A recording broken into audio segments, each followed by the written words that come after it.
Hello, everybody. I would like to speak today about how we designed our beam picking solution. And as our title says, it's from programming to Cad modeling. So I will show you a couple slides about our system and how you need only the CAD file, and you will be able to set up the whole beam picking solution. So basically, I will speak about some skills that are required for beam picking in general, about CAD simulation and modeling, about why we are doing this and how we would like to support the robot integrators, about some sustainability of beam picking studio and benefits. Of course, there are some challenges, and I would like to also share with you a little bit how we see the future of beam picking. If you don't know Photoneo, we are a producer of 3D scanners, and we have also the small booth downstairs, so if you would like to see them in action. We are also providing the softwares for beam picking, and in some regions we are also doing helping integrators with the integration. Plus, as you can see on the picture, we have also the mobile robotic platform. So if you are interested more about that, we can also discuss this. So basically, what skills are required for beam picking? So if you would like to do the beam picking from scratch, you will need to know how to let's say, model objects in CAD. You will need to know how to program robot. Of course, there is a lot of software engineering, so you need to know how to set up, for example, the Linux server. You need to know a lot about the mathematics and geometry when you would like to find the object in point clouds. You also need to know a lot about robot kinematics if you would like to provide the path planner for the robot. Of course, you need to somehow integrate 3D vision, so you need to know how to set up the 3D scanning device and to know about the localization algorithms. So when we started with the beam picking studio, we realized that, okay, what's the most common integrator skill set that we can use and what we can bring to them to make this application for them easier. And of course, we realized that, of course, when you are robot integrators, you know how to program robot. Plus, the providing of the CAD file is very common, let's say, knowledge or skill set which is available. So we built our solution only on these two, let's say, preconditions that if you would like to work with our beam picking studio and you would like to have successful implementation, you need to know how to program robot and you need to provide us the CAD files. We integrated a lot of also robotic brains inside, so that's also something which makes our system much easier. So basically, what is the CAD simulation and modeling? What everything we can have as a CAD file. We can have as a CAD file, of course, the robot.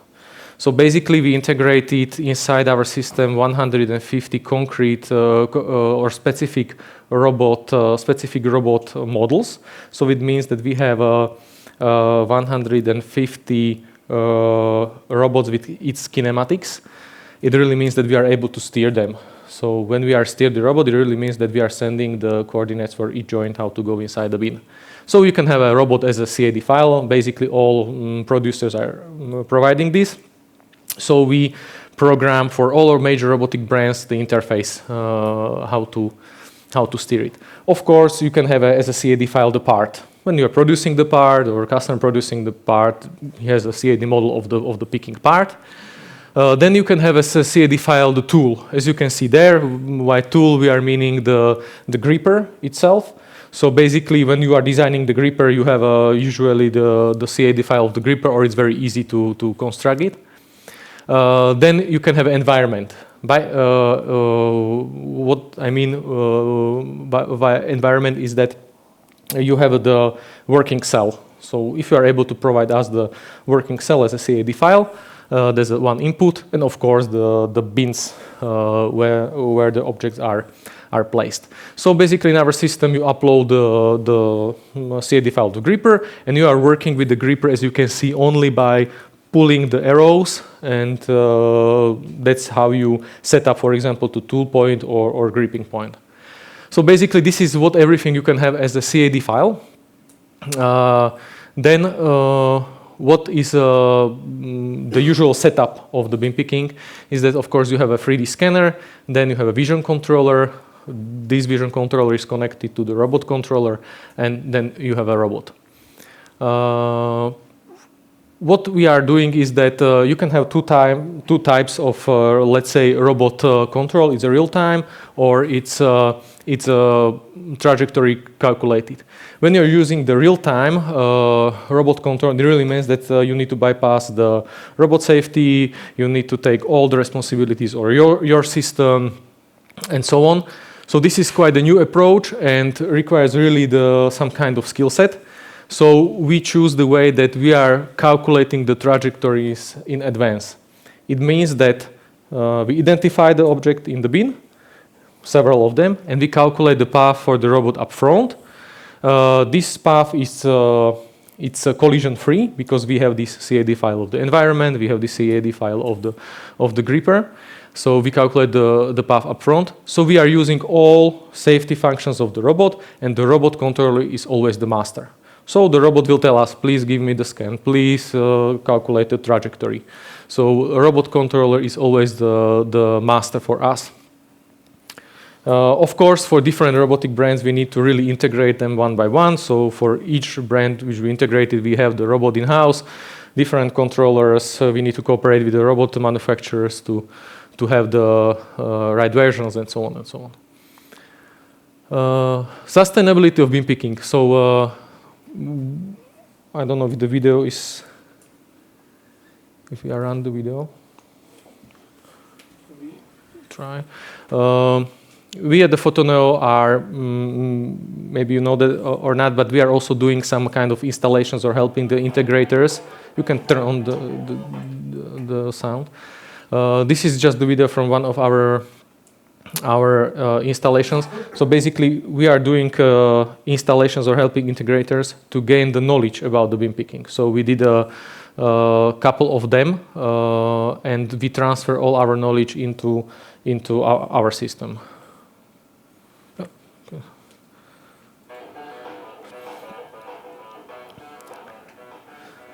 This is a nice example from ZF in Slovakia. So we are scanning, or we are picking the small parts in a very big area. As you will see on the video, there are more layers of the bins. When the layers are empty, operators just take the boxes out and the robot is continue. So we are using also here the dynamic collision object, and we are using our big XL scanner for scanning all the area at once. So basically, we have a very precise scanner, so we're able to scan it and navigate the robot how to pick the part. Then the part is putting on the special placing position, and then the other system is checking the orientation. So this is, for example, one system which we integrated, and I think that there is also the second video. I don't know if, please, you can turn it on. So, for example, these installations was done by our team only because we need to, let's say, gain some knowledge how to do it. This was really our first installations, I think, 3 years ago also in Slovakia, but we have more installations also in Germany, in other countries. Good. Benefits of Cad modeling. As you can see here, this is the environment. Environment can be also modeled in CAD, and for us it really means that we calculate the path for the robot, and we take into the consideration all objects which are in the environment. So basically, that's how we are ensuring the collision-free path. You can have collisions with, of course, environment. You can have collisions with the remaining parts in the bin. Of course, the robot can have a collision with itself. That's also possible. And gripping part or the grip part can also somehow can collide with the environment. So we are taking into consideration all these kind of collision possibilities, and we are only doing that via this CAD file. So basically, when something changes in the environment, of course, you need to provide the new CAD model. but otherwise it's working very good, and we are ensuring that there will be no collisions. Another benefit is that sometimes you have this kind of symmetric part, and you need to define the right gripping point or tool point on the part. As you can see, this is the screenshot from our system. So basically, you just use your mouse, and you are able to choose the gripping point or the tool point, and then you are also able to define, let's say, this kind of invariances on the object, and cover all the gripping positions. Of course, when you define, let's say, 100 of gripping positions or thousands, it will a little bit slow down the system because of the huge calculations. But still, there is some trade-off where you are able to define the reasonable amount of these gripping points. Everything what you are doing in our system, it's only working with let's say, this kind of web-based interface, and you are only pulling the arrows. There is no programming, even when you are setting the tool point or gripping point. Of course, there are some challenges, and we are working on these challenges. Usually, the main feedback from our customers was the localization of the bin. So in a new version, which will come in a couple months, we will have the bin localization. It means that operators sometimes don't want to put bins very precisely into the cell when they are changing them. So we will adding the new function when we will be able to localize the whole bin and then pick the parts from the bin. It's very important when you are doing this collision-free path planning to know where the bin is. Then we will be adding the multiple bins. Many customers have this kind of setup that they would like to have more bins because the parts are smaller and they don't want to change them very often. Of course, still, what is very challenging, it's shiny, transparent objects and these kind of things, and sometimes also the cycle time. So right now, what we have into the system, we have a bin picking studio, which is like the full version where you have path planner, collision avoidance, and all these systems.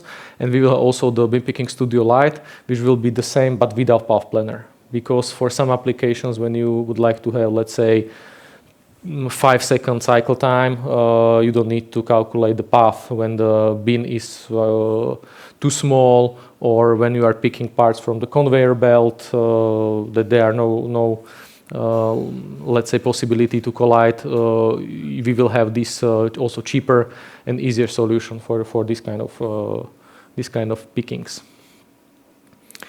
Of course, very important after the installation or during the installation process is debugging and babysitting of the parts.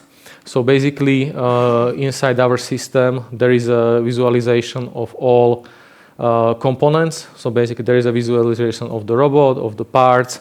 You are able to move the robot to check if the reach of the robot is enough for the part, if you are able to pick the part. And when you go with the mouse on the part, there is some explanation of some localization parameters, or when we are not able to pick it, why we are not able to pick it.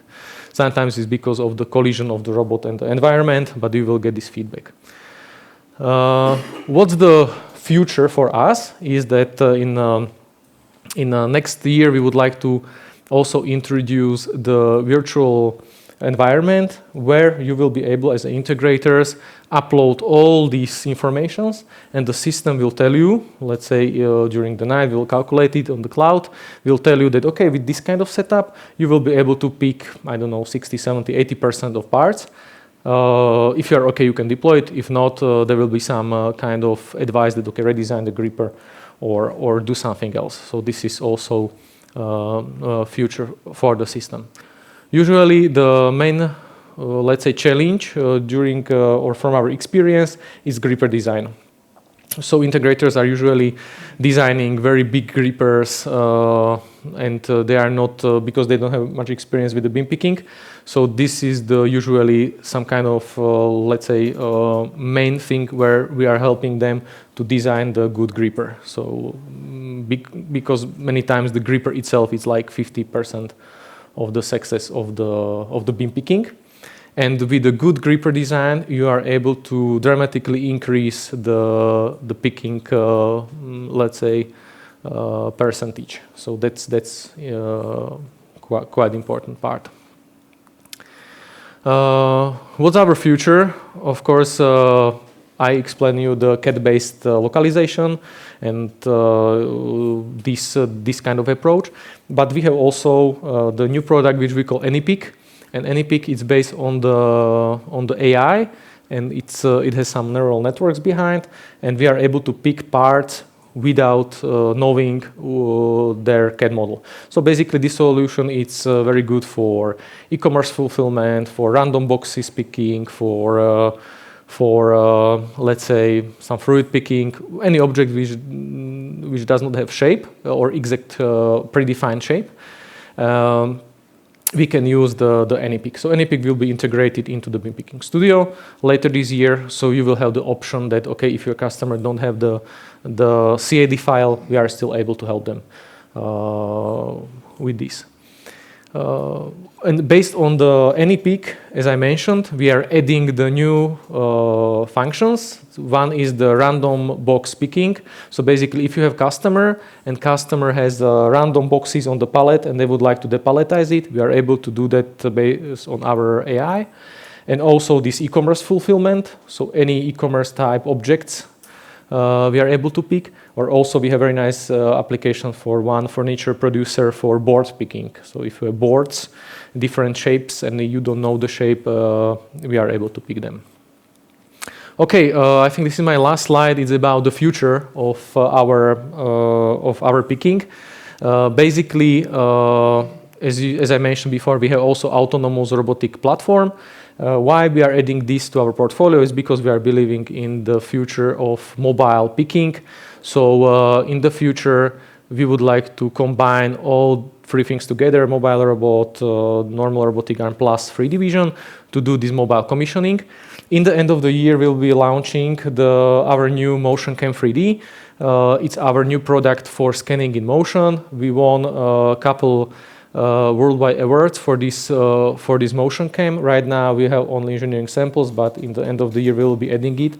And with this device, we will be able to scan environment also, because we will be able to scan in motion. So the future, as you can see on the second picture, is that robot will have some artificial eyes. He can look around. We can build the environment, so you don't need to model it, because we are able to build it. And maybe based on some segmentation, we will be able to segment, okay, this is the bin, this is the part, and we will be able to pick it. So that's where we are heading. It's just our main goal is to provide eyes to the robot, not only to see, but also to understand. And that's very important, that we would like to have the robotic system that will understand the environment and also the changing environment. So that's why we are heading with our products. Thank you very much.